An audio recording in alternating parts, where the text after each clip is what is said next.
Bonjour à tous, vous êtes bien à l'écoute de RTI, c'est Mei Guang à l'antenne. Notre décryptage de ce jour est consacré à l'opinion des Taïwanais sur la défense nationale et la diplomatie de Taïwan avec l'arrivée au pouvoir de Donald Trump. L'enquête dévoile que les Taïwanais estiment que le Parti communiste chinois représente le plus grand défi de Taïwan pour les 5 prochaines années, même si 65% d'interviewés pensent que la possibilité d'une invasion chinoise durant les 5 prochaines années reste faible.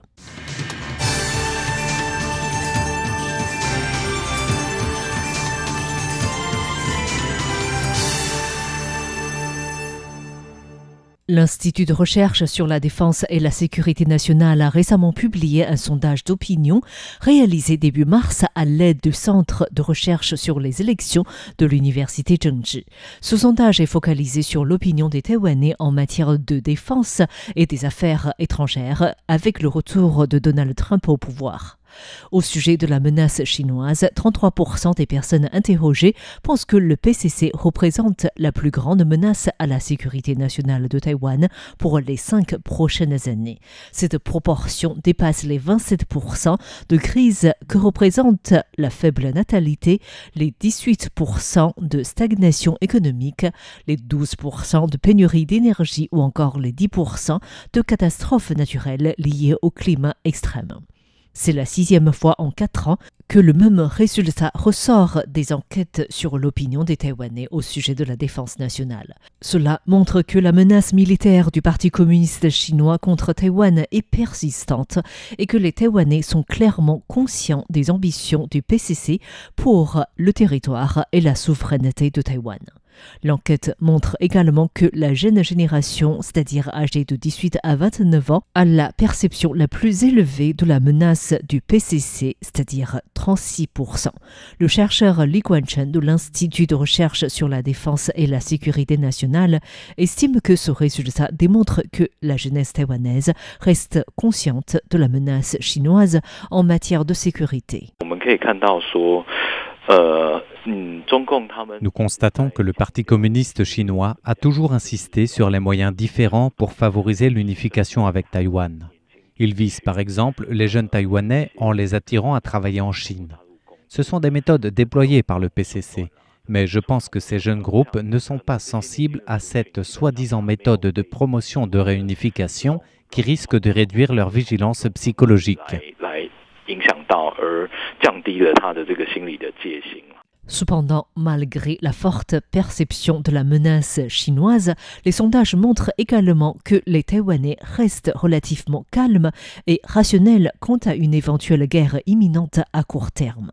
65% des Taïwanais interrogés estiment que la possibilité que l'armée populaire de libération attaque Taïwan dans les 5 prochaines années n'est pas élevée. Et parmi ces personnes, la proportion de peu probable et totalement improbable est significativement plus élevée que les 23% de probable et très probable.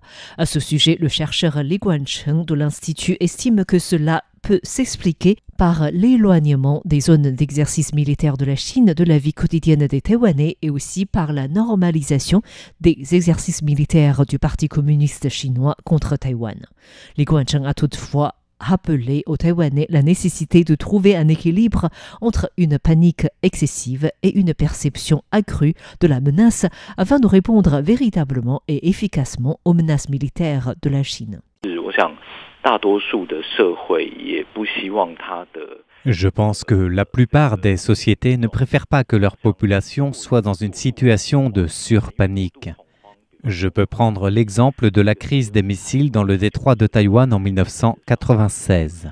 À l'époque, la bourse de Taïwan a énormément chuté, les prix immobiliers se sont effondrés et beaucoup de personnes pensaient à émigrer à l'étranger. La surpanique représente un coût énorme pour la résilience psychologique de la société.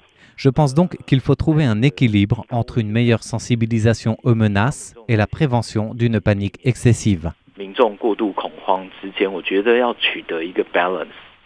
Le sondage d'opinion dévoile en même temps la perte de confiance des Taïwanais dans l'armée taïwanaise. La proportion des personnes déclarant être très confiants a chuté de 6 points de pourcentage, passant de en septembre 2024 à 14% cette fois-ci, tandis que la proportion des personnes n'ayant aucune confiance a augmenté de 5 points de pourcentage, passant de 25 à 30%. Li Guancheng estime que cette situation peut s'expliquer par les dossiers d'espionnage. En réalité, bien avant l'enquête, un reportage de Asahi Shimbun rapportait que 90% des officiers militaires retraités de Taïwan pouvaient être des espions chinois. Et ce reportage coïncidait avec un soldat taïwanais à l'îlot Erdan des îles de Kinmen qui, en faisant défection, s'est rendu à la nage à Xiamen en Chine. Nous savons qu'il y avait également des dossiers d'officiers retraités haut gradés impliqués dans des affaires d'espionnage en février dernier. Récemment, le président de la République a d'ailleurs annoncé le rétablissement du jugement militaire qui résulte des dossiers d'espionnage pour le compte de la Chine. Je pense que la chute de la confiance des Taïwanais est influencée en partie par ces dossiers d'espionnage. La perte de confiance des Taïwanais se ressent également à travers le facteur américain. Avec le retour de Donald Trump au pouvoir, les Taïwanais ont perdu légèrement leur confiance sur le développement futur des relations taïwano-américaines. Parmi eux, la proportion de répondants qui pensent que les États-Unis interviendront certainement militairement en cas de conflit dans le détroit de Taïwan est passée de 19% en mars 2024 à 14% en mars 2025, soit une baisse de 5 points de pourcentage. En revanche, la proportion des personnes qui pensent qu'il est peu probable ou certainement pas que les États-Unis interviennent dans un conflit interdétroit atteint les 47%.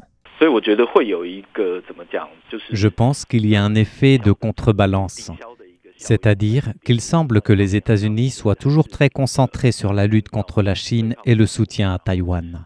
Mais en même temps, il existe des informations contradictoires sur la scène internationale. Je pense donc qu'il faudra une observation à long terme concernant la confiance des Taïwanais sur l'engagement des États-Unis en matière de sécurité à l'avenir. Mais ce que le chercheur Li Guancheng de l'Institut de recherche sur la défense et la sécurité nationale souligne est que malgré l'incertitude des politiques américaines, la perte de confiance des Taïwanais dans l'armée taïwanaise, les Taïwanais maintiennent leur détermination à défendre Taïwan en cas d'invasion chinoise.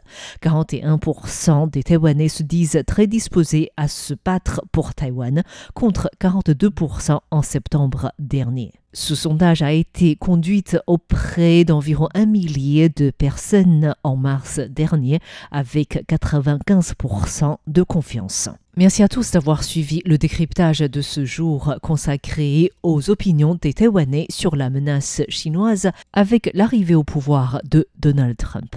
C'était Mei Guang pour Radio Taïwan International. Une excellente écoute à tous en compagnie de RTI.